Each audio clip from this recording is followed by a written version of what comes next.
आचार्य कल्प पंडित टोडरमल जी द्वारा रचित मोक्ष मार्ग प्रकाशक ग्रंथ अधिकार नौवा मोक्ष मार्ग का स्वरूप, पेज नंबर 328, लास्ट पैराग्राफ।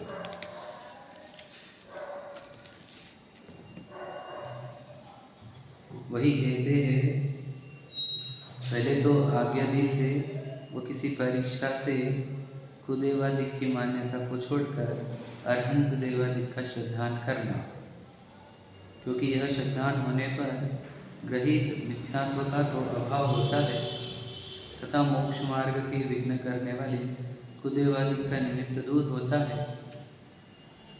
मोक्ष मार्ग के सहायक अरहंत देवादिक का निमित्त मिलता है, इसलिए पहले देवादिक का श्रद्धान करना, फिर जिन मत में कहे जीवादिक तत्वों का विचार करना, नाम लक्षण आदि सीखना, क्योंकि इस अभ्यास से तत्वार्थ श्रद्धान की प्राप्ति होती है। ठीक है, देखो ये इसी पे बहुत देर से चर्चा चल रही है, थोड़ा सा इसी का विस्तार अंतिम चर्चा अब करेंगे। हम सब जीव द्रव्य, हम सबको याद रखना, यूनिवर्सल बात करूँ, हिंदू हो, मुस्लिम हो, जैन हो, दिगंबर हो, श्वेतांबर हो, है ना, मनुष्य हो, देव हो, नारकी हो, तिर्यंच हो, यूनिवर्सल चीज़ ये है कि हम सबको सुख चाहिए। तुम उसको आई वॉन्ट हैप्पीनेस बोलो कि मला सुख पाहिजे बोलो कि मुझे सुख चाहिए बोलो, चाहे शब्द में बोलो या ना बोलो, चींटी हो, पेड़ हो, पौधा हो, प्राणी हो, कोई भी, सबको यूनिवर्सली चाहिए सुख। मतलब जब रिक्वायरमेंट यूनिवर्सल है, इसका मतलब जिसको रिक्वायरमेंट है वो भी यूनिवर्सल है। समझ रहे क्या कहा है ना? सुख की अर्ज मतलब सुख की चाह जिसमें से उत्पन्न हो रही है, समझिए, जिसमें उत्पन्न हो रही है वो चीज़ भी कॉमन है इन सब में, वो चीज़ का नाम है आत्मा। हम वो आत्मा है, जीव। हम सबकी प्राइम रिक्वायरमेंट है, यानी प्राइम एंड ओनली रिक्वायरमेंट है, हमें सिर्फ एक ही चीज़ चाहिए, वो है सुख। अब सुख, जहाँ सुख पूर्ण प्राप्त होना, उसी को ही टेक्निकल भाषा में बोलते हैं मोक्ष। समझ रहे क्या? सुख पूर्ण मतलब सुख में क्या होता है, मोक्ष मतलब क्या है, मुक्ति। काहे से? दुख से मुक्ति। दुख से मुक्ति का नाम ही मोक्ष होता है। समझ रहे ना? तो मोक्ष मतलब पूर्ण सुख रूप दशा है, और फिर उस मोक्ष को प्राप्त करने का जो मार्ग है उसका नाम ही मोक्ष मार्ग है, जो हम पढ़ रहे हैं। ठीक है, तो हम जब इस सुख को खोजते खोजते अनंत काल से बीतते बीत गए हमारे को, और हमने अब जैन धर्म प्राप्त कर लिया, तो यहाँ पर वो कह रहे हैं कि अब तुम अरहंत देव आदि के निकट रहो, क्योंकि ये आपके मोक्ष मार्ग के निमित्त है, ये सहायक है, निमित्त सहायक। और कुदेव कुगुरु कुधर्म से दूर रहो, क्योंकि वे निमित्त बाधक है। समझे क्या? नहीं, वो बाधा करेंगे। कैसे? बता दो कि वस्तु विज्ञान देखो, मतलब विज्ञान मतलब क्या, टू रिसर्च ऑन थिंग। समझे कि नहीं? विज्ञान, साइंस क्या कर रहा है, रिसर्च करते करते करते वो एटम्स, मॉलिक्यूल्स, वो सब चीज़ों तक पहुंच गया है ना, प्रोटॉन, न्यूट्रॉन, इलेक्ट्रॉन, उसके भी नीचे जा रहा है वो। तो साइंस भी वस्तु को समझ रहा है, जैनिज्म भी बताता है वस्तु तक जाओ, आपको चाहिए क्या, सुख नाम की रिक्वायरमेंट है तुम्हारी, सुख नाम के भाव की। अब वो कह रहे हैं, अब जो तुम्हें सुख नाम का भाव जहाँ से प्रकट होता है वहाँ सुख मिलेगा। जैसे खारापन नमक में से क्रिएट होता है, मीठापन शक्कर, गुड़ आदि चीज़ों में से प्रकट होता है, मिश्री। समझ रहे करेंगे? तो सुख नाम का भाव भी जिस वस्तु में प्रकट होता है उस वस्तु के निकट जाओ। तो जो सुख के लिए आत्मा नाम की वस्तु बताते हैं वे वो ही सच्चे देव है, वे ही सच्चे गुरु है और वही सच्चा धर्म है। जो सुख नाम के भाव के लिए आत्मा का इशारा करे, आत्मा की ओर जाने की प्रेरणा करे, वह सच्चा धर्म, सच्चे गुरु, सच्चे देव। और जो सुख नाम के लिए आत्मा छोड़कर कोई और चीज बताए, वे सब कुदेव, कुगुरु और कुधर्म है। आस्था श्रद्धा तो रहेगी ना कि वहाँ जाना है, कुदेव कुल आस्था श्रद्धा कहाँ चलेगी? ऐसे तो व्यवहारिक नहीं खाता, मतलब एटलीस्ट जिसको मालूम नहीं सच्चा सुख, लेकिन आस्था श्रद्धा या डर के मारे क्यों ना हो, विकारों विवाह से तो बचेगा वहाँ जाना। तो सोशल पॉइंट ऑफ व्यू बोल रहे कि पर्सनल पॉइंट ऑफ व्यू बताओ। सोशल कॉन्टेक्ट तुम आप एक सोशल एनिमल हो यहाँ पर कि तुम आत्मकल्याण, ये मार्ग आत्मकल्याण का है। सोसाइटी क्या करेगी, वो अपने हिसाब से व्यवस्था बना लेती है, समझ रहे कि नहीं? सोशल पॉइंट ऑफ व्यू से फिर हम गलत काम करने लग जाएंगे, ये कौन सा पॉइंट ऑफ व्यू? हम आत्मकल्याण के लिए सुखी समाज को करना है कि खुद को? बताओ, खुद को करना पहला रिक्वायरमेंट है। और हमारे से जमेगा तो समाज को भी बता देंगे सुखी। मैं होऊंगा तो बता पाऊंगा, मैं ही नहीं हुआ तो मैं बताऊंगा कैसे सब, समझे कि नहीं? और सब सुखी हो, सब सुखी हो, तू हुआ क्या? नहीं हुआ, तू हो जा पहले। तो इस सुखी होने की रिक्वायरमेंट हमारी पहली है। हाँ, तो हम तो सोशल पॉइंट ऑफ व्यू लगा ही नहीं सकते इस चीज़ों में। और सोशल पॉइंट ऑफ व्यू भी देखो, अगर तुम देखो तो मैं आपको, तुम मुझे पूछना, जितना खराब हो रहा है समाज वो इसी से हो रहा है। कितने दिनों से अध्यात्म और सोशल और विज्ञान सिखाया ही नहीं गया, तो समाज के 3-13 हो रहे, हम देखे आपको से। मैं बोल रहा हूँ ना, मैं तो बहुत डीपली जानता हूँ इस चीज़ों को। समाज के 3-13 हो, आज संस्कारों से जुड़े हुए कौन है बताओ भला? कौन सोशल मतलब कौन अध्यात्म से जुड़ा हुआ है? कौन साइंटिफिकली जैन धर्म से जुड़े हुए हैं? सब अंधश्रद्धा से जोड़ रहे हैं और उस अंधश्रद्धा को श्रद्धा का नाम दिया जा रहा है। हम ये कर देंगे, वो कर देंगे, चमत्कार करते, वो उनके पास रिद्धि सिद्धियाँ, सब झूठ बात है, सब झूठ। बाजार है, वो व्यापारीकरण है। एक तो धन लुटेंगे, नहीं तो श्रद्धा, रूल है ये। अब देखो, ये मेरे नहीं, जिनमानी के ऊपर बोल रहा हूँ, सच्चाई बोलना पड़ती है हमारे को, मेरा रोल है सच्चाई बोलने का। जिसको जितना ग्रहण करना का है कि नहीं, हमारा तो सच्चाई है, तो समझ में है। तो जो अपना सुख आत्मा में बताए वो सच्चे, नाम लिया किसी का नहीं। जो आत्मा से बाहर सुख बताए वो कुदेव, कुगुरु, कुधर्म, उसमें भी नाम नहीं लिया हमने। तो अनंत देव जैसे देखो मुद्रा ही बता रहे अंदर, जो ध्यानस्थ मुनिराज है वो भी बता रहे अंदर, ये जिनवानी बता रही अंदर, समझेगा नहीं? तो जो अंदर सुख बताए वो सच्चे, जो बाहर सुख दिखाए वो झूठे, कुगुरु, इतना सिंपल है। इसलिए ये लिखा है यहाँ पर, पहले तो आप अरहंत देवादि, क्यों? वे आपको सुख आत्मा में बताने में सहायक है, और कुदेव, कुगुरु, कुधर्म वो आत्मा में सुख है इस बात को बताने में बाधक है कि नहीं? बाधा करते कि नहीं? हम यहाँ पर अगर सिखा रहे हैं कि आत्मा में सुख होगा, तो यहाँ आने कौन नहीं दे रहा आपको? समझे कि नहीं? अरे उनके पास मत जाओ, अरे उनके पास मत जाओ, अरे उनके पास मत जाओ, क्यों? समझे कि नहीं? बाधा कौन करता है सच्ची बात सुनने में? समझ लीजिए, रूल है ये। इसलिए कंक्लूजन ये है कि आपको ये निर्णय लेना है कि मुझे सुख का स्थान बताएंगे तो अरहंत देव, सच्चे गुरु, सच्चे धर्म, वो मुझे सुख का सच्चा स्थान बताएगा, ठीक है? तो ये पहला पार्ट हुआ। अब दूसरा, कि सुख नाम का, अब आगे नहीं आता, अब 7 तत्वों के बारे में चर्चा करने की है। तो 7 तत्वों में वो भी यही बोलते हैं कि तुम्हारे को इस विश्व के 2 मुख्य तत्व होते हैं, जड़ और चेतन। तो दुनिया को देख लो, पूरे 2 ही टाइप के तत्व है, जड़ और चेतन। एक जड़ता वाला है और एक चेतना वाला, समझे कि नहीं? घुमाओ नजर सब तरह। तो जड़ता वाली चीज़ है, जैसे ही हम मंदिर जी बंद करके चले गए, कौन करता है दर्शन? कोई नहीं करता, करता है कोई? समझे कि नहीं? तो यहाँ पर क्या भरा हुआ है? जड़ता है कि नहीं? टेबल, कुर्सियाँ, ये वो है ना, दीवारें, जड़ता। तो समझ लीजिए आप, तो दुनिया में 2 ही मुख्य तत्व हैं।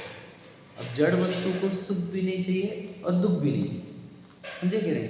जड़ वस्तु का सुख दुख, और सुख दुख पूरे चेतन में है, समझ रहे क्या नहीं समझ रहे? हाँ या नहीं? तो पहला विभाजन हमारे को अपने जीवन में करना है कि मुझे एग्जैक्टली चाहिए क्या, चेतन या जड़, समझे कि नहीं? इतना निर्णय लेना है, जड़ चीजें चाहिए कि चेतन। आपने सुना होगा, मैंने रोना घर में अकेला हुआ, इतना बड़ा घर अकेले में, है ना, आंग पे आता है वो लोग, है ना, खाने को दौड़ता है, अकेला घर, फुल फैसिलिटी है ना घर में, फिर अकेले क्यों नहीं रहा जा रहा तुम्हारे को? बोर क्यों हो रहा, डर क्यों लग रहा? बताओ, जड़ वस्तु थोड़ी कुछ कहने की तुम्हारी, जड़ वस्तु अच्छी लगती है, हमने बताया ना, आखिरी आखिरी इंसान हो इस धरती पर, सब पूरा प्रॉपर्टी तुम्हारी, न्यूयॉर्क भी तुम्हारा, लॉस एंजलिस भी तुम्हारा लास वेगस भी तुम्हारा, दुबई भी तुम्हारा, बोलो कितने खुश रहोगे तुम? क्या करेंगे इसका, समझे? आचार डालेंगे। तो बोलना ये है, मेरी रिक्वायरमेंट क्या, ये पक्की कर लो, जड़ या चेतन, इतना स्पष्ट है। तो जड़ता में कुछ नहीं होता, समझे कि नहीं? अचेतना में ज्ञान भी है, सुख भी है, समझे कि नहीं? लाइन 12 भावना की, बड़ी 12 भावना की क्या है? तू चेतन और देह अचेतन, यह जड़ तू ज्ञानी, समझे कि नहीं? मिले अनादि यतन ते बिछड़े, जो पय और पानी, समझ रहे कि नहीं? तो सीधी सीधी बात है, वो भी लिख रहे ना, तू चेतन है और देह अचेतन है। बताओ, विशाल चेतन है क्या चेतन है? अचेतन। और मैं चेतन हूँ, आप समझे क्या? पर मैं अपने आप को जब विशाल मानता हूँ तो मैं अपने आप को जड़ ही मान लेता हूँ। फोटो किसकी ली जा रही बताओ? किसका नाम बड़ा करना है? प्रसिद्धि किसको चाहिए, प्रशंसा किसको चाहिए, घर गाड़ी बंगले क्या चाहिए किसको? जड़। जब खुद को जड़ मानता है तो जड़ चीज़ों के ऊपर आकर्षित होता है, मूर्छित होता है, जड़ चीज़ें जमा करने लग जाता है। सोचो, कितने ही लोग ऐसे बताओ, जड़ का इतना आकर्षण क्रिएट हो जाता है कि घर में रहने वाले चेतन वस्तुओं को भी बिगाड़ने लग जाता है, उनके साथ भी बैड बिहेवियर करने लग जाता है कि नहीं? जड़ चीज़ों का आकर्षण, समझे कि नहीं? चेतन वस्तु को अपना चेतन जीवन जीने के लिए कुछ जड़ चीज़ों की आवश्यकता पड़ गई, अलग बात है। जैसे चेतना को शांत रहने के लिए देह के अंदर भूख लगेगी तो तकलीफ होगी, चेतन शांत नहीं रह पाता अभी अभी अभी की अवस्था में, तो कुछ जड़ वस्तु दे सकते हैं हम इस शरीर को। तो इसलिए बोला ना, जीवन के लिए भोजन चलेगा, भोजन के लिए जीवन नहीं। इस जीवन यापन के लिए धन चलेगा, धन के लिए जीवन नहीं, समझे के लिए? जीवन के लिए नाम चाहिए, नाम के लिए जीवन नहीं समझ रहे हैं ना? तो कैलकुलेशन बिगाड़ चुके सर, हमें पता ही नहीं किसके लिए क्या चाहिए, ऑब्जेक्टिव भूल गए सब, है कि नहीं? तो जड़ वस्तु का इतना आकर्षण चढ़ जाता है लोगों को, इतना चढ़ जाता है, क्या बोला हम, कि वो पूरे जीवन भर चेतन वस्तु जब हम चर्चा भी करें तो भी चेतन वस्तु समझते नहीं कुछ भी, खुद चेतन है, चेतन वस्तु को समझते नहीं। इसलिए कंक्लूजन ये है शॉर्ट में कि सुख का जो स्रोत है, उगम स्थान भी वही है और प्राप्ति स्थान भी वही है, समझे कि नहीं? सुख आत्मा में से उत्पन्न होता है और आत्मा ही उसको भोगता है, और कहीं नहीं है। जड़ में सुख नहीं है, समझे कि नहीं? जड़ में देखो, मुझे पता है ना, टेबल सुखी नहीं होता, टेबल जानता भी नहीं है, तो बॉडी सुखी नहीं होती, बॉडी जानती भी नहीं है। हम मुझे सुखी होना है किसको? बाल को, हाथ को, पैर को, कान को, नाक को, बताओ, चूज योर ऑप्शन, किसको सुखी होना है बताओ? सिर को, बुद्धि को, बोलो किसको? आप समझे कि नहीं? क्लियर कट है ये। हाथ पैर को थोड़ी सुखी होना है हमारे, कान नाक को थोड़ी सुखी होना है, सीधी बात हो गई कि नहीं? जड़ वस्तु सुखी होती नहीं, वो तो हमने खुद को मैं शरीर मान लिया है, तो हमें लग रहा है कि विशाल को सुखी होना है, समझे कि नहीं? कल्पनाएं है, सुखी तो मुझे आत्मा को ही होना है, दुख भी आत्मा में है, सुख भी आत्मा में ही होगा। आत्मा में सुख कब होगा? जब दुख दूर होगा तो सुख होगा, समझे कि नहीं? इतना सिंपल तो है, कठिन थोड़ी है ये। दुख दूर करना है तो सुख तो प्रेजेंट ही है, समझ रहे? तो ये कहाँ से लाया हमने? ये लाया है हमने तत्वार सूत्र में से। देखो, तो आचार्य उमा स्वामी के जो सूत्र है वो कहते हैं सुखी होने के लिए तुझे श्रद्धा सम्यक करनी होगी। तो श्रद्धा सम्यक करना मतलब क्या? तो देखो, तो वो बोलते हैं देखो तत्व का श्रद्धान होना चाहिए, दूसरा सूत्र है। तो तत्वों का श्रद्धान होना मतलब क्या? कि सुख तत्व कौन सा है, समझे कि नहीं, और दुख तत्व कौन सा है, इसकी पहचान होनी चाहिए। मतलब देखो और बता दो, सिंपल। देखो मेरी श्रद्धा अच्छी है, मेरा ज्ञान अच्छा है, कब कहा जाएगा? कब कहा जाएगा? जब तुझे ये पता हो क्या कि तू है कौन और तू कौन नहीं है। समझे कि नहीं समझे? देखो सुखी करने में सब लोग लग गए हैं, लेकिन सुखी किसे करना है ये पहचानने के लिए समय नहीं लगा है। क्या कहा? समझ लीजिए। देखो सुखी होने के लिए कौन प्रयत्न नहीं कर रहा? दिन रात लोग प्रयत्न कर रहे हैं। और सुखी कोई हुआ क्या? नहीं, क्योंकि वो सुखी करना चाहते हैं जड़ चीज़ों को, और जड़ चीज़ सुखी होती नहीं। कौन सी फैसिलिटी छोड़ी थी हमने मनुष्य ने इस शरीर को देने के लिए? घूमना फिरना, खाना पीना, पहनना ओढ़ना, प्रसिद्धि, फोटोग्राफी, सब कुछ। पर यह सुखी होता नहीं। इसलिए श्रद्धा पहले सही करो, ज्ञान सही करो। सुखी चेतन वस्तु होती है, शरीर नहीं। इसलिए सुखी किसको करना है ये पहले निर्णय कर लो। सुखी वर्क करना है, सुखी करना है ये मत करो। हमने क्या कहा? किसको सुखी करना है? बेटे को। मतलब विचार करो ना, तो बेटे को सुखी रखना है, मुझे मेरे बेटे को सुख देना है, तो बेटा कौन है पहले वो निर्णय कर लो। बेटा शरीर नहीं है वो तेरा, वो जीव है। शरीर बेटे के शरीर को सुख दिया नहीं जा सकता, क्योंकि वो जड़ वस्तु है, मिट्टी है। उस शरीर में रहने वाला जो चेतन वस्तु है उसको सुखी किया जा सकता है। काय से? नोटों से नहीं, बंगलों से नहीं। समझे कि नहीं? वापस समझना। उस चेतन को सुखी काय से करते हैं वो प्रक्रिया समझाऊंगा मैं अभी, लेकिन पहले ये समझ लीजिए सुखी किसको करना है वो निर्णय कर लो। अब मुझे भी सुखी होना है, तो मुझे सुखी होना है, तो बॉडी के एंगल से मत देखो। बॉडी सुखी नहीं होती तो बंगले खड़े कर दो, यहाँ पर गाड़ियाँ खड़ी कर दो, समझते कि नहीं, राजमहल खड़े कर दो तुम, बॉडी तो सुखी होती नहीं। सुखी होता है आत्मा। समझ रहे कि नहीं? ये पक्का कर लो। तो पूरा जीवन जड़ को सुखी करने में गया कि नहीं गया हमारा? भैया सही है कि नहीं? जड़ को सुखी करना चाह रहे। देखो इस बॉडी की भी जड़ को, पत्नी बच्चों के भी जड़ बॉडी को ही सुखी करने के प्रयत्न में है। अच्छा सक्सेसफुल एक आधा तो हुआ होगा। एक एग्जाम्पल लाओ हमारे पास।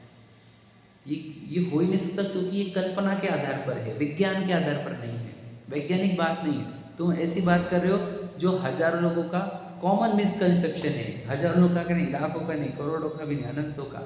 ये कॉमन मिसकंसेप्शन होने से मिसकंसेप्शन लगता ही नहीं है। समझे कि नहीं? जब झूठ बात रिपीट की जाए रूल है कि नहीं? ये आजकल पॉलिटिशियन भी कर रहे कि नहीं, न्यूज़ चैनल पे हाइक कर लेते हो, है कि नहीं? और एक ही बात 10 बार बोले कि वो बात पक्की बैठ जाती है लोगों। इसको माइंड वॉश बोलते हैं। तो ये अनंत जीवों ने मिट्टी को, शरीर को सुखी करने की कल्पनाएं चारों ओर भर दी हुई है। और वही सुनेंगे हम दिन भर, तो हम भी वही वैसे बन जाते हैं। कहानी तो बहुत बार सुनी हमने कि बकरी बकरी बकरी 3 बार बोलेंगे तो वो भी मानने लग जाते हैं बकरी चाहिए समझे कि नहीं?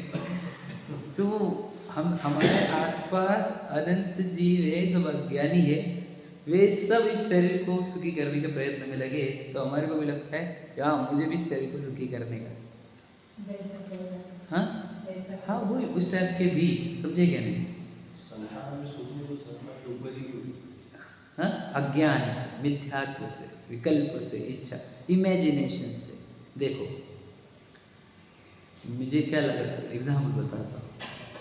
ये जितने भी दुनिया के जीव दिख रहे हैं ना, उन्होंने जिधर सुख की कल्पना की, समझे, इमेजिनेशन जिसको हम कल्पना या फिर इल्यूजन बोलेंगे, तो इल्यूजन में उन्होंने जो परमाणु जमा किए हैं। देखो बोलता क्या हूँ मैं, कर्म का रूल समझो।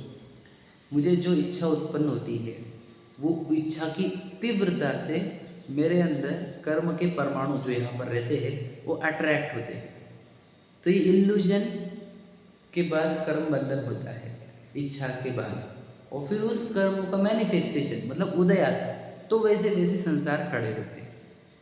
मतलब ये जिसने, किसी ने पेड़ मांगा था अंदर, किसी ने पंछी मांगे थे, किसी ने उड़ने को चाहा था, किसी ने जैसे जैसे भाव किए, तो उनके सबके सुख की कल्पनाओं के मैनिफेस्टेशन है ये चारों ओर जितने लोग दिख रहे हो। तो ये संसार उसी के लिए होता है। ये अज्ञान, मैं आपको बताऊँ, मेरी भाषा में देखो या फिर मेरी नज़र से देखो या भगवान जी की नज़र से देखो, मैं आपको बताना चाह रहा हूँ। आप सिर्फ देखना, सब पेड़ लो, घोड़ा लो, हाथी लो, एक मनुष्य लो, नारकी लो, देव लो, इन सब को शरीर के अंदर एक वाइट कलर की आत्मा देख लो। कलर इसलिए बोल रहा हूँ ताकि समझ में आया, आत्मा तो कलर की नहीं रहती। अब ये सब आत्माएं हैं, समझे क्या? अब आत्मा अलग अलग कल्पना करके अलग अलग शरीर धारण की गई, समझे? अब ये आत्मा, अब सब सुखी किसको करना चाह रहे? कोई आत्मा को सुखी करना नहीं चाह रहे, वो जिस शरीर में उस शरीर को सुखी करना चाह रहे, इसलिए कोई सुखी हो नहीं पाया। फिर आत्मा को सुखी कैसे करते, वो प्रक्रिया भी बताऊंगा मैं, लेकिन पहले ये पक्का कर लो कि मुझे सुखी करना है। देखो तुम, मैं बोल रहा हूँ, तुम आज नहीं, तुम अनंत काल तक ट्राई कर लेना शरीर को सुखी करने का। हमने अनादि से किया तो यही है ना, और इस जन्म को ही देख लो। बताओ मैंने कितने मिनट डाले हैं, मिनट पूछ रहा हूँ मैं आपको, सेकंड भी पूछ सकता हूँ, कितने सेकंड डाले हमने आत्मा को सुखी करने के लिए, ये बताओ। किए ही नहीं, पूरे पर शरीर को सुखी करने के लिए। तो बताओ जब इतने तुमने 20, 30, 40, 50 कुछ तो साल लगाए है ना, तो हुआ क्यों नहीं अभी तक काम? कुछ परसेंटेज में तभी आ जाना चाहिए था। 10-20% का तो भी बोलो कि 10% हुआ, 20% हुआ, 30% हुआ, वो तो भी दो हमारे, समझे कि नहीं? हमने तो देखा है जिनके बंगले बने बड़े बड़े एम्पायर, वो भी दुखी है। अब और बात की बहुत सारी केस पता है हमको, और क्या पता है, पर बोलना ये है कि फिर वो कुछ परसेंटेज में भी सुखी हो कर पाएगा इस बॉडी को। बॉडी सुखी होती नहीं, बहुत प्रॉपर्टी कम हो, बॉडी तो यहाँ पे जलने की है, राख बनने की है। तो वो प्रॉपर्टी कौन लेकर गया? वो बॉडी लेकर गई क्या आत्मा? वो जिसके भाग्य थे ना वो भोग रहा है उसको। समझे कि नहीं? मैं तो बोलता हूँ हमेशा, पैसे किससे आते हैं, मेहनत से कि किस्मत से? मैं हमेशा पूछता हूँ, नहीं बोलो भैया, किस्मत से आते कि मेहनत से आते? मेहनत से आते भैया, तुमको नहीं मालूम, तुम्हें तुम्हारी जिनवानी की अलग बात है, मेहनत से आते हैं। हाँ क्या? अच्छा, तुम्हारे पैसे कहाँ से आए? हमने खुद मेहनत से कमाया, एक एक पैसा हमने जमा किया, इतने बड़े बने। अच्छा बताओ, तुम्हारे बेटे ने क्या मेहनत करी थी? हाँ बताओ, उसने कौन सी मेहनत करी थी? उसको तो किस्मत से मिला ना। तो किस्मत से आते हैं पैसे, जिसकी कमजोर किस्मत रही उसको मेहनत से आते हैं। समझे कि नहीं? स्ट्रॉन्ग किस्मत वालों को तो आयता मिलता है सब। सही है कि नहीं? सिंपल बात हो गई है, पैसा वैसा आदि अब मिल भी गया, पैसा भी मिल गया, अब सुखी हो गई क्या ये बताओ? तो प्रॉपर्टी ना तुम लेकर गए ना, शरीर तो यहाँ पे चल गया, आत्मा तो गई ऐसी एम्प्टी। अब प्रॉपर्टी जमा करी थी तो जड़ वस्तु का क्या हुआ? तुम जिसको देकर गए वो भी कितना भोग लेगा, विचार करो। और जड़ वस्तु से तो सुखी होगा नहीं। अब ये प्रयोग कितने तुम्हारे सामने 4-5 पीढ़ियाँ तो होंगी है कि नहीं? देखी होंगी तुमने मरते हुए लोगों को, क्या तो कौन सुखी होके गए यहाँ से, ये बताओ? रोते हुए आते हैं सब, हंसता हुआ गया ना कोई तुम्हारे सामने? बताओ, कोई मुकद्दर का सिकंदर देखा कि नहीं देखा? देखी नहीं ना? वही यार, मैं बता दूँ, सब आत्मा जो देखो, आत्मा से कमा रही है जड़ चीज़ें, और जड़ चीज़ें अपनी छूट रही है, तो सब है ना कंगाल होके निकल रहे हैं यहाँ से, इसलिए कुछ सुखी होके निकलता नहीं। क्या समझा? और जिसने अपने आप को आत्मा पहचान लिया वो क्या करता है? आत्मा में रत्न भरता है, सम्यक्तों का रत्न भरता है, वेद ज्ञान का रत्न भरता है, रत्नत्रय भरता है। तो रत्नत्रय लेके जाता है तो वो बहुत खुशी खुशी जाता है यहाँ से, समझे कि नहीं? उसी को समाधि मरण होता है, वो जाता है खुशी से, बाकी सब रोते हुए, क्योंकि वो एम्प्टी होकर जा रहे हैं यहाँ से। और जो आत्मार्थी रहते हैं वे फुल होकर जाते हैं यहाँ से, लोडेड, फुल्ली लोडेड, समझे कि नहीं? इसलिए जो जहाँ हम लेकर जा सकते हैं, जो चीज़ें हम लेकर जा सकते हैं उधर मेहनत करनी चाहिए हमें। जो चीज़ हम लेकर ही नहीं जा सकते उधर क्यों मेहनत कर रहे हैं, समझे कि नहीं? जड़ वस्तुएं यहाँ पर रह जाएगी, जड़ वस्तुओं को सुखी नहीं किया जा सकता। पक्का हो गया? ये कर लेना, ये अभी नहीं किया ना तो एक काम करना, अनंत काल मत करना, लेकिन ये करना पड़ेगा पक्का कि जड़ वस्तु कोई सुखी करती नहीं और जड़ वस्तु को सुखी किया नहीं जा सकता। समझे कि नहीं? हम बोलते ना, चैलेंज देते टेबल को सुखी करके बताओ, तुम बताओ, दुनिया की ताकत लगाना, सुखी नहीं कर सकते उसको। एक चीज़ सिखा के बताओ, सिखा नहीं सकते। टेबल को नहीं सिखा सकते, कपड़े को नहीं सिखा सकते, किताब को नहीं सिखा सकते, माइक को नहीं सिखा सकते, हाथ पैरों को, नाक को, दांत को, हाथ को, बताओ, हड्डियों को, चमड़े को, किसको सुखी कर सकते हैं? किसको ज्ञानी कर सकते हैं? आप बताओ। एक ही रॉ मटेरियल है, तुम अलग अलग देख रहे हो, दैट इज योर फॉल्ट। तुम्हारे ज्ञान में सूक्ष्मता नहीं है कि तुम इनको अलग अलग देख रहे हो। ज्ञानियों की नज़र से देखो, माइक्रोस्कोप की नज़र से देखो, केमिकल रिएक्शंस की नज़र से देखो, एक ही मटेरियल है, पुद्गल, परमाणु। समझे कि नहीं? तो ये परमाणु जब सुखी नहीं होता है, इस परमाणु को जब ज्ञान नहीं है, तो इस परमाणु को भी ज्ञान नहीं है, इसका परमाणु को भी सुख नहीं होता। समझ में आ रहा कि नहीं? क्यों अलग अलग करते तुम? नहीं, ये महल है, ये झोपड़ी है। अरे मिट्टी की ही है, रॉ मटेरियल तो मिट्टी का ही है ना, है कि नहीं? तो ये पहला निर्णय कराते हैं हमारे को तत्व ज्ञान, यही भेद ज्ञान है। तो हमने जो लाइन सुनाई थी वो सुना दे आपको, क्या? तू चेतन और देह अचेतन, यह जड़, तू ज्ञानी, मिले अनादि यतन ते बिछुड़े, जो पय और पानी, रूप तुम्हारा सबसो न्यारा, भेद ज्ञान करना। जो ये अपना लिखी हुई है। फिर आपा पर का भिन्नपना जैसे भाषित हो, वैसे विचार करता रहे, क्योंकि इस अभ्यास से भेद विज्ञान होता है। दिखा क्या लिखा है? फिर से पढ़ रहे। फिर आपा पर का, देखो आपा पर कौन है? आपा पर, शरीर पर मैं आपा, समझे कि नहीं? आपा पर का भिन्नपना जैसे बार बार लगता रहे, शरीर पर मैं आत्मा, शरीर पर मैं आत्मा, जैसे भाषित हो वैसा विचार करता रहे, क्योंकि इस अभ्यास से भेद विज्ञान होता है। अभी भेद विज्ञान वाली बात समझाते थोड़ा सा, पहले सुखी वाली बात करेंगे, फिर भेद विज्ञान पर आएंगे, ठीक है? यानी देखो, भेद विज्ञान हुए बिना, जड़ चेतन का भेद विज्ञान हुए बिना, हम बाय डिफॉल्ट सुखी किसको करने में लग जाते हैं? जड़ को। क्योंकि चेतन जब पता ही नहीं है, चेतन सत्ता से अपरिचित है, तो सुखी किसको करेंगे हम? बताओ। हे चेतन, मानते हैं खुद को जड़ शरीर, तो सुखी होने के लिए जब प्रयत्न करेंगे या सुखी करने के लिए प्रयत्न करेंगे, तो किसको? चेतन वस्तु को कि जड़ वस्तु को? बाय डिफॉल्ट है सेटिंग, अनंत जीव जड़ वस्तु को सुखी करने में लगे वाले हैं। तो बताओ कितने काल बाद सक्सेस मिलेगा उनको? समझे क्या? इसलिए किसी को नहीं मिला, आज नहीं मिला, अनंत काल से चेक कर लो, तुम्हारी हिस्ट्री में 500, 600, 1000, 2000, 3000 साल जाके देख लो, भविष्य भी देख लेना, एक भी व्यक्ति सुखी नहीं होगा जो जड़ को सुखी करने के प्रयत्न में है। होता ही नहीं जड़ सुखी। समझ में आ गया? क्लियर? अब तीर्थंकरों के जीवन में आओ। तीर्थंकर सभी जन्मते हैं राजघराने में। अब राजघराने में जन्मने पर ये बताओ, उनको जड़ वस्तुओं की कमी थी क्या? सब राजघराने के, भगवान महावीर भी, समझे क्या नहीं? जड़ वस्तुओं की कमी नहीं। गए किधर बताओ? किसको लेकर गए साथ में? जंगलों में। और छोड़ा किसको? जड़ वस्तुओं को ही छोड़ा है, देख लेना उन्होंने। चेतन वस्तु को छोड़ा क्या है? नहीं, चेतन वस्तु के लिए जड़ वस्तु को छोड़ा गया है। सुखी किसको करने को गए? चेतन को। समझे कि नहीं? इसलिए प्रतिमा के साथ हमारे को कोई और वस्तु नहीं चाहिए भैया, साइड में करो, ये नहीं चलेगा। जिनेंद्र भगवान के साथ, समझे कि नहीं? जिनेंद्र भगवान बस, न पत्नी, न बच्चे, न कपड़े, न कुछ, न श्रृंगार, न श्रृंगार, कुछ नहीं। ये भगवान जी हमारा। जड़ वस्तु छोड़ी उन्होंने, इनके साथ जड़ वस्तु कैसे रखेंगे? रख सकते हैं हम? विचार कर। तो चेतन वस्तु को ही सुखी किया जा सकता है, ये 24 तीर्थंकर ने बताया हमारे को, ये हमारे मन की बात है ही नहीं। हम बताओ, वो 24 तीर्थंकर के अनुयायी होते हुए भी हम सुखी किसको करने के प्रयत्न में, ये बताओ।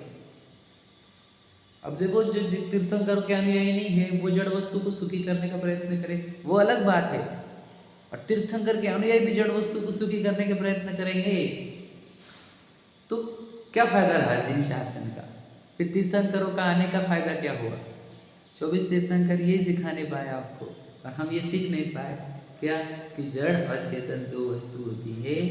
जड़ वस्तु सुखी नहीं होती, चेतन वस्तु सुखी होती है। क्लियर हो रहा है क्या? पक्का करो। तुम बोले कि तुम आगे बढ़ रहे नहीं, बेसिक चैप्टर सिखा रहे पहला चैप्टर ही है, और दूसरा चैप्टर तो बात करो मत, तुम पहले ये पक्का करो। तुम कौन है ये पक्का करो, जड़ हो के चेतन? भूत धरती पे दो मुख्य तत्व बोले जाते हैं, जड़ और चेतन। समझ में आया कि नहीं? मतलब इतना ही निर्णय करना है आपको, पता नहीं होगा फिलोसॉफी जितने भी लोग पढ़ते हैं भारत में, भारत के बाहर, समझे कि नहीं, सबसे ज़्यादा डिस्कशन इसी पर होता है कि उन्होंने निर्णय लिया है कि दो ही मुख्य तत्व है विश्व के, जड़ और चेतन। समझे कि नहीं? पूरे फिलोसोफर्स बड़े से बड़े, भारतीय भी बाहर के बाहर भी, पहले तो भारतीय में ही थे, बाद में बाहर आए, है कि नहीं? और ये सब फिलोसफी अपना तीर्थंकरों की है, तो उन्होंने भी निर्णय लिया है जड़ और चेतन दो मुख्य तत्व है विश्व के। बताओ, वो जो अजैन लोग हैं वो भी विचार कर कर के, रिसर्च कर कर के इस कंक्लूजन पर पहुंचे, मैं आपको बता दूंगा, वो भी इस निष्कर्ष पर पहुंचे हैं दो मुख्य वस्तु है इस विश्व में, जड़ और चेतन। अब बताओ, हम ये निर्णय पर अभी तक नहीं पहुंचे, क्यों? क्योंकि देखो, हम यहाँ पर भी जैन धर्म में आकर हम प्रोसीजर में ज़्यादा इंटरेस्टेड है रादर देन अंडरस्टैंडिंग। अब बताओ, फिजिकल एक्टिविटी बताओ करने के लिए, ये मत सिखाओ ये क्या रहता है जड़ चेतन, यार रहने दो तुम। कौन से भगवान जी के पास जाने का, कौन से गुरु के पास जाने का, कौन सी वंदना करने की, कौन सा पूजा करने की, ये बोलो, रक्षा सिखाओ मत। क्योंकि देखो, मैं बोलता ना, बौद्धिक व्यायाम किसको नहीं करने का है समझेगा नहीं? रखना, शार्प बनने का है कि नहीं? बुद्धि को नहीं, क्योंकि बुद्धि का प्रयोग कौन करे, है कि नहीं? अब हम जब सिखा रहे हैं आपको, तो क्या कर रहे हैं? बुद्धि शार्प कर रहे हैं, आपकी ज्ञान शार्प कर रहे हैं, विचार करो। समझे कि नहीं? मैं भी बोल रहा हूँ आपको कि हमने आपको टारगेट दिया, आज पूरे मंदिर को सुखी कर दो, तो बोले कैसी बातें करते पागल जैसे भैया। चलो विश्व अने आपके बच्चे को सुखी कर दो। हाँ, अब पॉइंट की बात बोली आपने है कि नहीं? बेटा, ये जो मंदिर जड़ है ना, वो जो बेटा तो देख रहा है वो भी जड़ है। इस मंदिर को सुखी नहीं किया तो बेटे के शरीर को भी सुखी नहीं किया, नहीं बेटे की आत्मा को सुखी कर रहे हैं। काहे से? जड़ वस्तु दे देकर। विचार करो, क्या देंगे तुम? जड़ वस्तु देंगे ना उसको, वो सुखी होगा क्या? तो ये प्रयत्न कितने लोगों ने किए हैं, राजा महाराजा ने करे, अपने बच्चे को ही राजा बनाया उन्होंने समझे क्या? पता चलती कि अपना बेटा राजा बनेगा, तुम बेटे सुखी हुए कि नहीं हुए? समझे क्या? विचार करो, ये कोई प्रक्रिया नहीं है, ये विधि नहीं है, ये सब कल्पनाएं हैं। This is based on illusions, not on the facts. समझे कि नहीं? फैक्ट्स से बहुत दुनिया को समय ही नहीं है सच खोजने का, बस झूठी दुनिया में जीते, सब दुनिया झूठी जी, मैं भी झूलूंगा उसके अंदर। और हमने इतने काल बीता है झूठे में, ये तो बड़ा भाग्य समझ लेना आपको, हम लोग सच्चाई की जानकारी हो रही। समझे क्या नहीं? गोल्ड एग्जाम्पल वो एक रिपीट देते रहता हूँ मैं, कि वो सेठ और सेठानी, बस समझना है, इतना ही बोलना है बस। दोनों मिट्टी है कि नहीं? दोनों भी मिट्टी है, जड़ है। हीरा और आत्मा, क्या चाहिए बता? सबको हीरा चाहिए, जिसमें से ज्ञान भी नहीं और सुख भी नहीं, और आत्मा में से ज्ञान और सुख दोनों भी, तो वो नहीं चाहिए। मैंने कल बहुत एग्जाम्पल दिए हैं पिक्चरों के भी और कहानियों के भी। अब वो वापस रिपीट करने में सेंस नहीं है कि हमारे को चेतना चाहिए, और वो भी शुद्ध चेतना। मैं बता दूंगा आपको, समझ रहे? तो अभी कंक्लूजन पे आ जाते हैं हमारा, कि भेद ज्ञान जब होता है जड़ और चेतन का, तब आप इतने अच्छे व्यक्ति और समझदार हो जाते हो कि अब आपको पक्का चल गया कि जड़ चीज़ों को सुखी नहीं किया जा सकता, जड़ वस्तु में से सुख आता नहीं। अब आप आ गए पूरा के पूरा चेतन वस्तु के ऊपर, कि चेतन वस्तु सुखी भी की जा सकती है और चेतन वस्तु में से सुख आता है। तो कैसे सुखी करते हैं चेतन वस्तु को, अब उसकी प्रक्रिया समझ रहे? अब यहाँ पे आ जाते हैं कि चेतना को सुखी कैसे किया जाता है। तो चेतना की देखो, चेतना में अशुद्धि और शुद्धि दो चीजें होती है, समझना।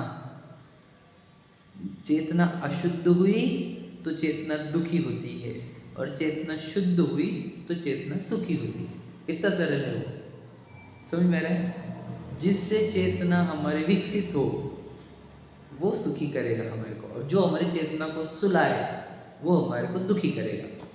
इसके एग्जाम्पल दे देता हूँ। जिससे कल एग्जाम्पल दिया था हमने, शराब पीने से चेतना सोती है कि जागती है हमारी? सोती है, ये बात पक्की ना। जुआ खेलने से चेतना सोती है कि जागती है बताओ? पत्नी रख देता है वो है कि नहीं? राज्य रख देता है। काय से? सट्टा। अब सुने होंगे आजकल भी कि कितने लोग उलाल हुए हैं। तो चेतना सोई है कि जागी है? विचार करो। शिकार पे गए, डायरेक्ट लिविंग एनिमल्स को मार रहा है वो, समझ रहे कि नहीं? तो क्या हो गया? सब चेतना सो रही है, चोरी कर रहा है, वेश्यागमन कर रहा है। तो ये तो सब जो 7 व्यसन है ना, वो ये है जो हमारी चेतना को सुलाते हैं। देखो परस्त्री में गया, उसको पता है सामाजिक व्यवस्था बिगड़ेगी, अपने बच्चे के क्या फील होगा, उनकी फैमिली को क्या फील होगा, फिर क्या एग्जाम्पल जाएगा, लेकिन उसको चाहिए। तो चेतना को सुलाता है अपनी, समझे? तो चेतना जब सुलेगी, यानी मंद होगी, तो याद रखना फिर वो दुखी ज़्यादा होता है वो चीज, समझे कि नहीं? अब उसका एग्जाम्पल भी बता दूंगा मैं। चेतना अशुद्ध होगी तो चेतना दुखी होगी, यानी क्या हो गया? चेतना मंद करते जा रहे हैं। बताओ, ठूस ठूस के भरेंगे भोजन हम, और उसमें भी घी घी डाल डाल के, तो चेतना कैसी होती है? सुस्त होती है कि कैसी होती है बता? सुस्त होती है। तो वो सुस्ती वाले, आलस वाले लोग पसंद है किसी को? सीधी बात है। क्यों नहीं ठूस ठूस के खाते हम? क्यों हम गरिष्ठ नहीं खाते? ताकि चेतना हमारी जागृत अवस्था में रहे, समझे कि नहीं? जो बिजनेस में भी सक्सेस करना चाहते हैं वो भी नहीं, वो बोलते ज़्यादा खाऊंगा तो ध्यान कैसे दूंगा बिजनेस पर, समझे कि नहीं? तो ये चेतना को जागृत रखने के लिए प्रयत्न चल रहे हैं, बराबर है। तो जो उपवास होते हैं, नियम होते हैं, व्रत होते हैं, वे सब चेतना को उग्र करते हैं, बढ़ाते हैं, समझे कि नहीं समझे?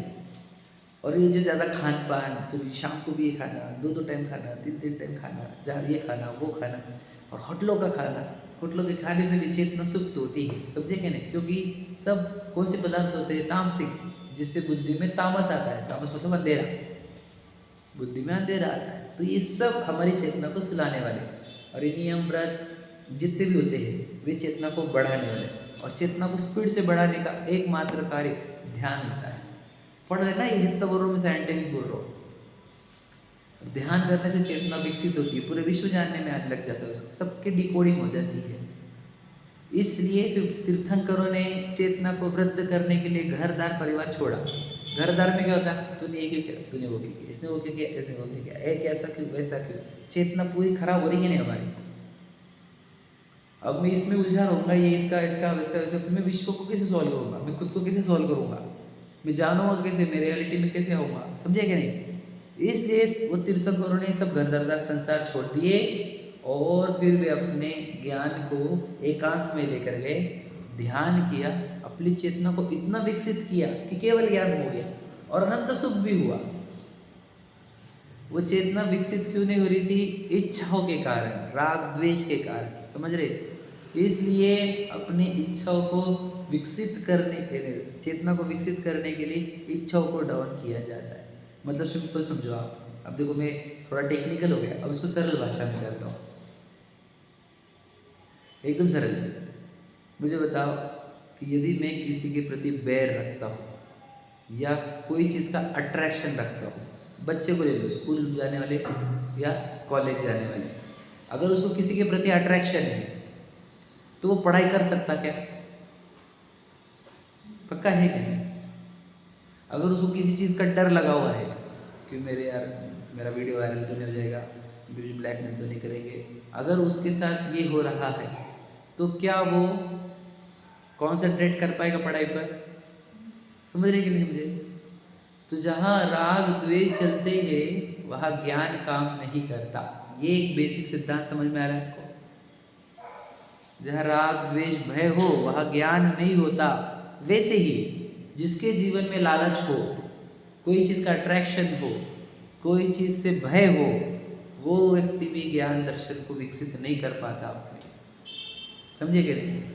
भय और लालच से दूर होने वाले जीव अपने ज्ञान को विकसित कर पाते हैं, और फिर जितना ज्ञान विकसित होता है, जितना विकसित होती है, उतना उतना उसके जीवन में आनंद आता रहता है।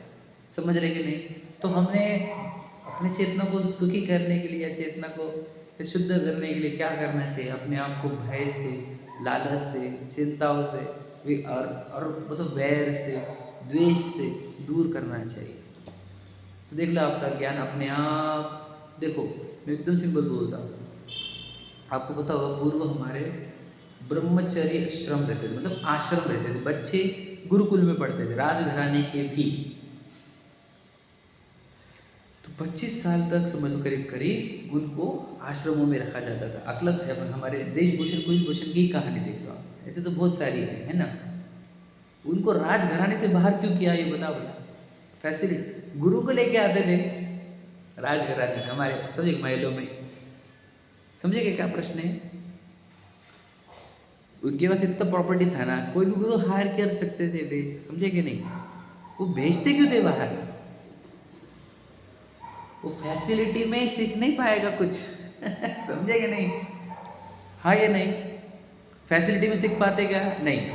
तो मुझे तो हम तो दिन भर फैसिलिटी में रहते, इसीलिए सीख नहीं पा रहे कुछ चीज़ें। वो मुनिराज हमारे क्या करते फिर दीक्षा के लिए? फैसिलिटी छोड़ते हैं ताकि वो आत्मज्ञान और विश्व का ज्ञान, ब्रह्म ज्ञान बोलते हैं जिसको, वो प्राप्त हो सके। समझे कि नहीं? और हम तो सोचो, तो वो ब्रह्म ज्ञान के लिए फैसिलिटी छोड़ रहे हैं। अभी वापस फैसिलिटी ऐड होगी वहाँ जाकर भी, तो वहाँ पर भी ब्रह्म ज्ञान कुछ होने का नहीं है तुम्हारे। समझे कि नहीं? फैसिलिटीज छोड़कर, जब पूरे राग द्वेष छोड़कर जाता है जीव, तो अपने आत्मज्ञान को और अपने ब्रह्म ज्ञान को प्राप्त होता है। समझे कि नहीं? तो सीधी सीधी बात है, घर में रहकर फैसिलिटी लवर होकर तुम कुछ नहीं प्राप्त कर पाओगे, सच्चाई प्राप्त नहीं कर पाओगे। तो डेप्थ क्यों? दिन भर ये ऐसा वो ऐसा, ये ऐसा वो ऐसा, ये कर रहे वो कर रहे, गए तुम। कैसी चेतना शुद्ध होगी हमारी? तो इसलिए हमारे ये जो जैन धर्म है, उसमें मुनिराज नग्न, ग्रह त्यागी, समझे, वो होते हैं। 5 परमेष्टि में हमने उनको ही रखा है जिन्होंने घर दार छोड़े। हाँ या नहीं? एक घर वालों को एक को भी नहीं पूछते। सही है कि नहीं? बताओ। घर में रहने वालों को हम पूछते ही नहीं। घर से बाहर जो निकले और निकले भी है तो आत्म ध्यान के लिए, और आत्म ध्यान करके क्या किया? जिन्होंने अपनी चेतना शुद्ध करी, अरहंत सिद्ध ने अपनी चेतना परिपूर्ण शुद्ध कर ली है, और आचार्य उपाध्याय साधु ने भी बहुतांश रूप से शुद्ध करी है। तो हम सिर्फ शुद्ध चेतना वाले जीवों को नमस्कार करते हैं, उनको ही पूजते हैं। अशुद्ध चेतना वालों को हम पूजते नहीं। क्लियर हुआ? हम किसको पूजते हैं, किसको नहीं पूजते? विचार करो। मुनिराज की शरीर गंदा रहा तो भी उनको पूज्य बोला गया। क्यों? क्योंकि चेतना शुद्ध है। समझे कि नहीं? और ये जो ब्यूटी पार्लर या मेकअप या व्हाटएवर करके शरीर कितना भी सुंदर रहा तो भी पूज्य नहीं। क्यों? क्योंकि चेतना अशुद्ध है।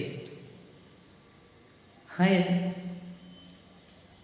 मैं एकदम सिंपल बोलता हूँ, कोई ब्यूटीफुल लेडी हो, बहुत एकदम, और लेकिन चरित्रहीन हो, तो लेकिन हमारी इमेज चेंज हो जाती है कि नहीं? बहुत अच्छा लड़का हो, सुंदर दिखता हो, लेकिन गंदी हरकतें करता हो, तो हमारी नज़र चेंज हो जाती है कि नहीं? चेहरे को क्या करते? कैसा है पता है कैसे? तो मुझे बता, मैटर अंदर की चीज़ करती है, बाहर की नहीं। तो वही तो कह रहे, अंदर मतलब चेतना। जिसकी चेतना अच्छी, उनके शरीर खराब होने पर भी बहुत देह मैली सुगुण थे। सुगुण कहाँ है? वो चेतना में। शौच गुण साधु लहे, तो शौच गुण कहाँ था? शुद्धि कहीं ना कहीं से। बताओ, लोभ कषाय से मलिन हुआ चेतना को नाश करके अपनी चेतना को निर्मल किया है। काय से? लोभ कषाय से रहित होकर। समझे क्या नहीं?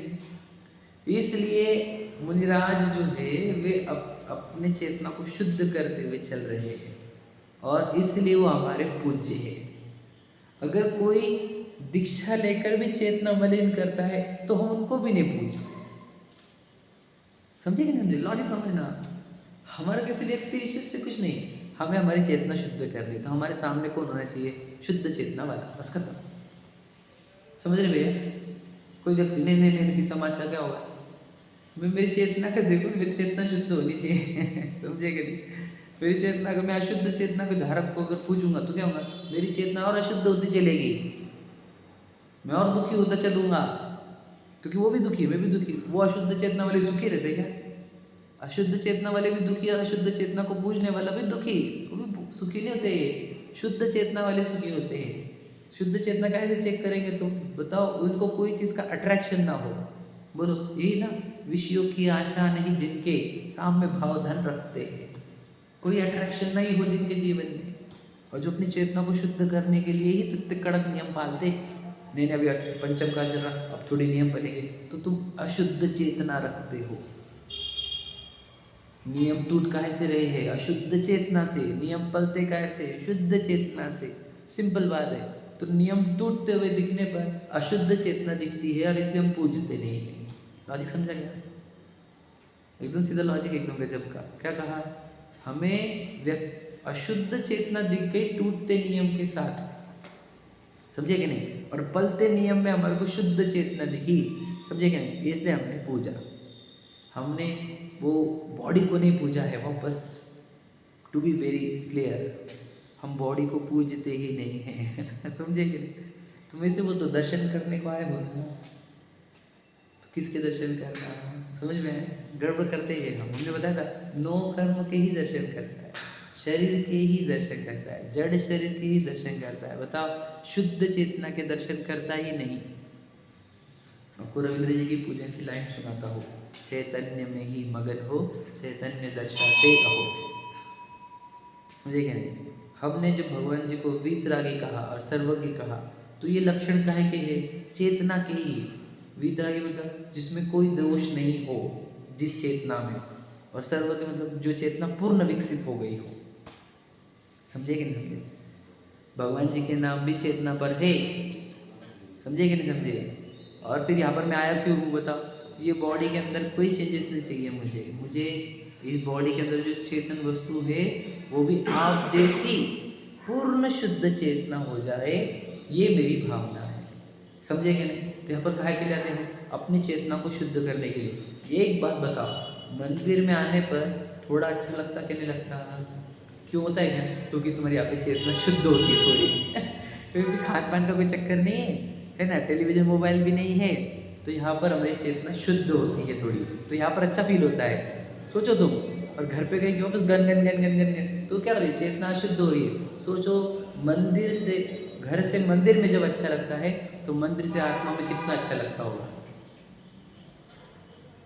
तो ये सीधी सीधी बात है, एकदम बेसिक, एकदम सिंपल भाषा में समझा रहा हूँ आपको कि चेतना को निर्मल करो। आपने मंदिर में आकर भी अशुद्ध चेतना रखेगा, मतलब क्या? किसी के कपड़े देखेगा, किसी का चमड़ा देखेगा, किसी से द्वेष करेगा, ये पंथ का है, वो पंथ का है, तो तेरी चेतना शुद्ध यहाँ पर भी नहीं होगी। तो यहाँ पर भी सुख नहीं मिलेगा, यहाँ पर भी शांति नहीं मिलेगी। हाँ ये नहीं, यहाँ पर तो सब अशुद्ध चेतना दूर करके अपनी चेतना को निर्मल किया जाता है।